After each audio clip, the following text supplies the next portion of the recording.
Hello, everybody. Welcome back. This is part 3 of my Best of 2022 mini series. I appreciate you stopping by. Please subscribe if you haven't. This is probably my second to last video or my last video of 2022. So thank you for all the support this year. It means the world. Again, thank you, thank you, thank you. I do have a contest that's going until January the 2nd, so please hop on that. You've only got a couple days left. Do it. Let me know that you've done it. I can add you to the playlist. It's not too late to win 30 bucks. All you got to do is make the video and follow the rules. That's all it takes for $30 worth of mad money. You know, get angry, mad. This is my best of the best. This is my best albums, best original albums of 2022. From the previous two videos, you've seen the best cover albums. You've seen my 5 favorite reissues or archival pieces that were released in 2022. Now I've got 11, not 10. I got 11 albums that make up my best of 2022. There were 10 albums that I had. Then I remembered one and I said, I cannot leave this album off. I did some readjusting of the order, and this is the list that you're going to get. So without any further ado, let me start with number 11. This is External Combustion by Mike Campbell and the Dirty Knobs. Now, of course, you know Mike Campbell from Tom Petty and the Heartbreakers. He's from Mudcrutch. He played for a couple years in Fleetwood Mac. This is his side project now for the past 15 odd years. There's Mike and the Boys. And they were essentially a club band while Mike was off the road with the Heartbreakers. They could just play garage rock and a few originals. And obviously, when Tom Petty passed, this kind of became his soul. This kind of became his baby. This is now his major project. And this is the second album he's put out. I'm understanding that they're already in the midst of recording or finishing up the third album, which I'm very excited about. I'm sure that will be coming next year. And just great garage, jangle rock, a little bit edgier in terms of the lyrical content, in terms of the guitar sounds than the Heartbreakers, but still an all-around solid rock and roll album. And this album does have possibly my song of the year, my song of 2022, which is State of Mind, which is a beautiful ballad that Mike Campbell sings with Margot Price, the Americana singer-songwriter, who is one of my musical crushes. You've also got a appearance by Ian Hunter of Mott the Hoople on the song Dirty Job. He sounds fantastic. Really can't say enough great things about this album. It's really, really good. It just didn't quite crack the top 10 for me, but still love it. Check it out, External Combustion. Alrighty, here we go. Number 10. This is Paint This Town by the Old Crow Medicine Show. I take pride in saying that Old Crow are Virginia boys from the Harrisonburg, Virginia area. They started around the area where I went to college several years ago. I used to visit some of their old haunts where they used to play, and they really broke out with their song Wagon Wheel coming up on probably 20 years ago. And this is their latest album with almost a brand new lineup, with the exception of the lead singer Ketch Secor and bassist Morgan Janning as the two founding members still with them. They've got almost a whole new lineup. Different sound than Old Crow. It's kind of heartland rock. It's still got a few hoedowns thrown in there, like Bombs Away, the song Hillbilly Boy. But they've also got a lot of political songs on here too. They've actually got they've just hired Jerry Pentecost on the drums, who's an African American drummer, which is not something you see very often in the bluegrass world. So you've got songs like D. Ford Rides Again, which Jerry actually sings about D. Ford Bailey, the Grand Ole Opry harmonica player. You've got the song New Mississippi Flag, which is the Mississippi flag that was just passed to replace the old, more offensive flag. John Brown's Dream. Again, Gloryland. Just a really, really good stomp your feet party album. Check it out. Paint This Town. All right, number 9. This is The Joy of Music by Ben Rector. This album only came out on vinyl, and I'm not even sure if it's still in print. Ben Rector does very limited pressings of his records. He's just fun piano pop, um, maybe along the vein of like an Andy Grammer, if you know Andy Grammer, but maybe a little bit more mellow than Andy Grammer, but kind of positive, uplifting music. He's got this album actually has Snoop Dogg on it, which is what it is. But you've also got Kenny G is on here, Taylor Goldsmith, Dave Koz. Really, really great. I saw him on this tour back in uh, where did I see him? I guess I saw him in Raleigh, North Carolina, at an outdoor venue. He was fantastic, very fun. First time I'd ever seen him. Really got into Ben Rector earlier this year, um, and this album it will forever hold special meaning to me for sure. And I didn't think it was going to make the album list, but here we are. And yeah, just a really, really great record. If you can get your hands on it, do it. If not, stream. Ben Rector's, he's pretty great. Pulls at the heartstrings for sure. 11, 10, 9. Number 8. This is Gold Rush Kid by George Ezra. Now, I will say the rest of these albums, at various times throughout the year, I would tell people, this isn't the running for best album of the year, and then another album would come out, and another album would come out. It would just top the other one just slightly. So all of these at one point have been number one to me. So I wanted to do a video, but these are essentially all tied for number one. But anyway, this is Gold Rush Kid by George Ezra. He's an English singer-songwriter. He's got a voice similar to Rick Astley. I know I've mentioned that several times. This was a pre-order from his website, so you can see I got it signed. Really, really fun stuff. He kind of mixes Rick Astley maybe with some Paul Simon kind of rhythms.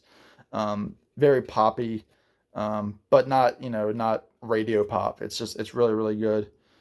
Beautiful song on here like Fell in Love at the End of the World. Another possibility for Song of the Year, the song Green, Green Grass, which is super funky. Check it out. Just a fun, uplifting song. In the Morning is beautiful. I Went Hunting. Manila is great. Anyone for You. Just fantastic. Again, stomp your feet kind of music.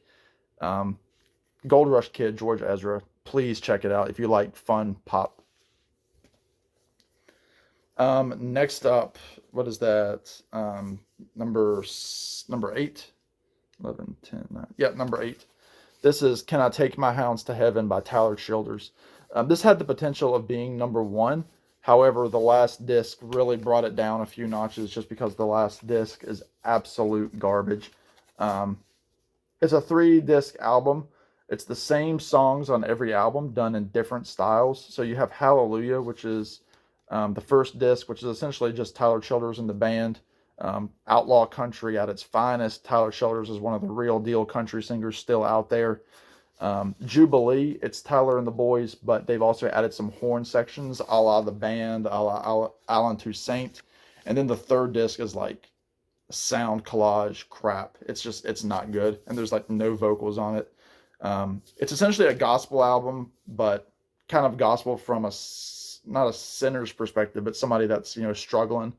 So it's got gospel elements, but it's not a straight ahead gospel album, but it's just killer. I mean, even, anybody would like this album regardless of your faith. It's just fantastic. If you like the band, if you like Alan Toussaint, if you like Americana, Can I Take My Hounds to Heaven, Tyler Childers. He is one of the best, and he is a disciple of John Prine, which makes him even cooler in my eyes. Number 6, thank you, Randall Nelson, for introducing me to this duo. This is One Day by the Cactus Blossoms. Now, as you can tell, the album cover kind of says it all.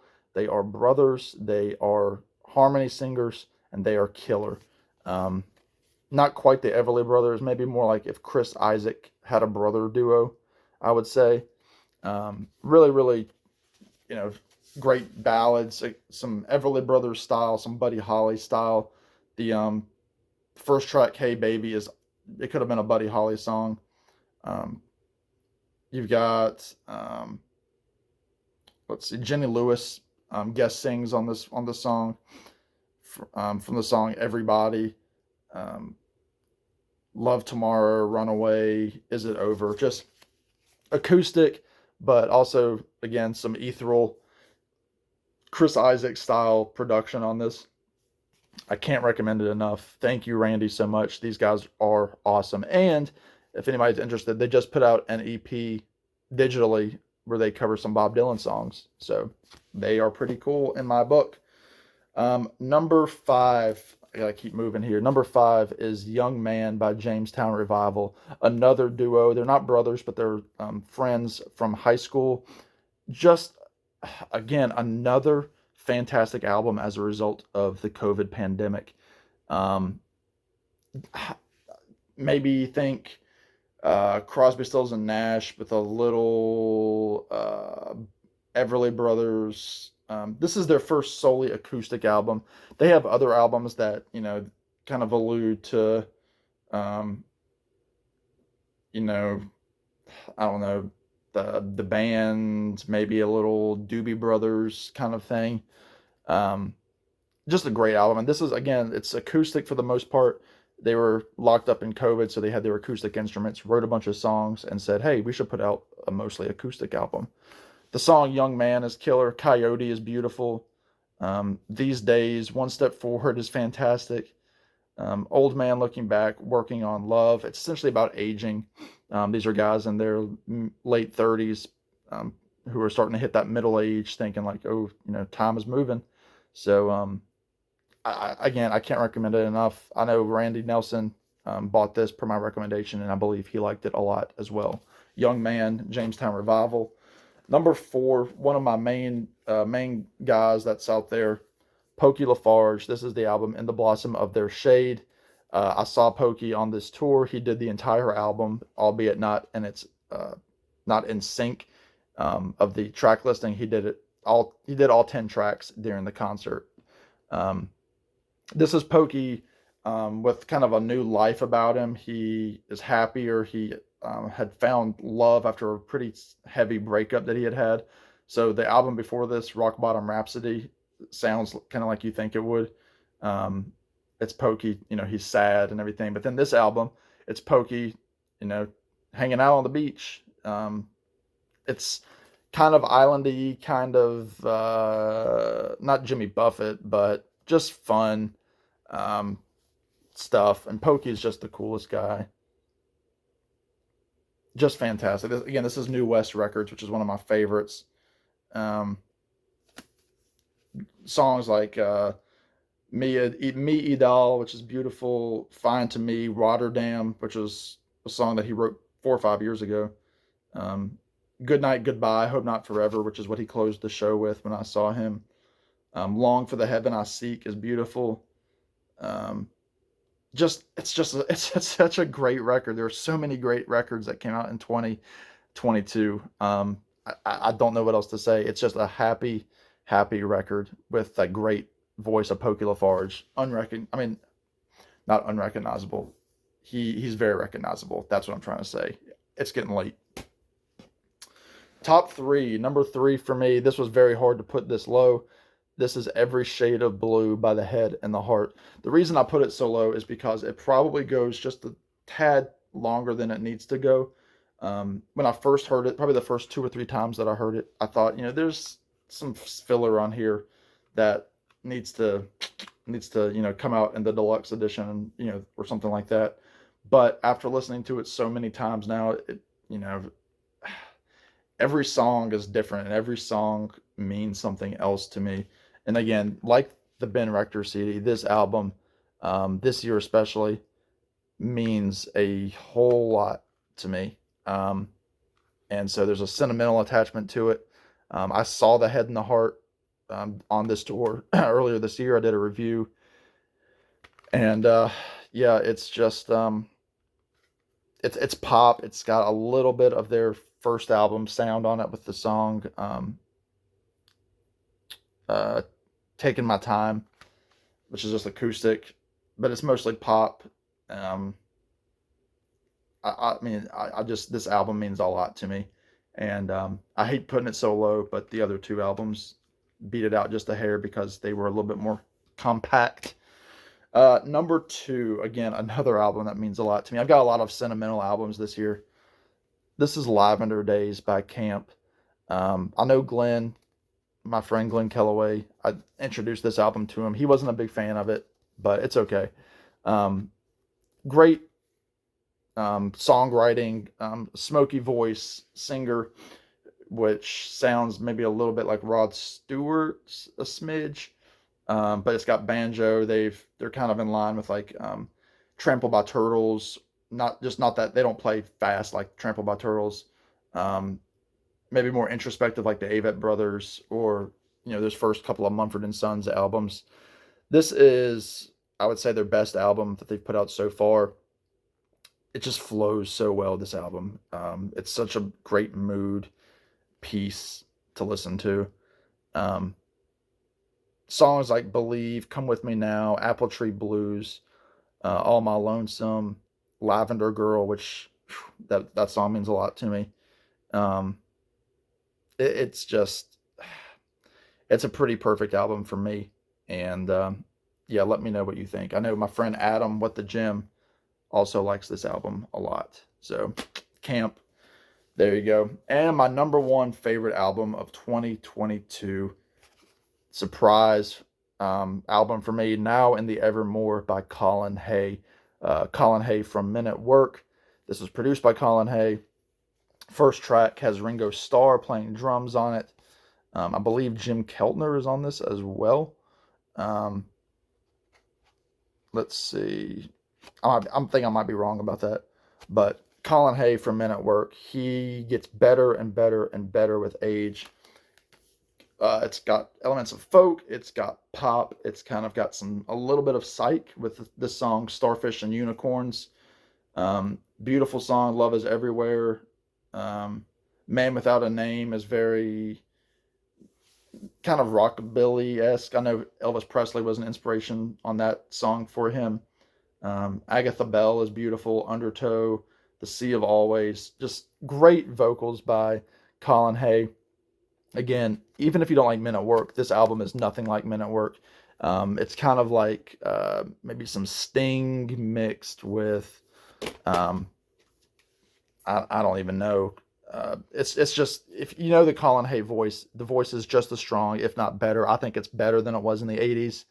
And I cannot say enough good things about this album. It is just a great, great listen all the way through. And that's why it is number one for me in 2022. So there you go, everybody. That is part 3 of my mini series ranking the best of 22.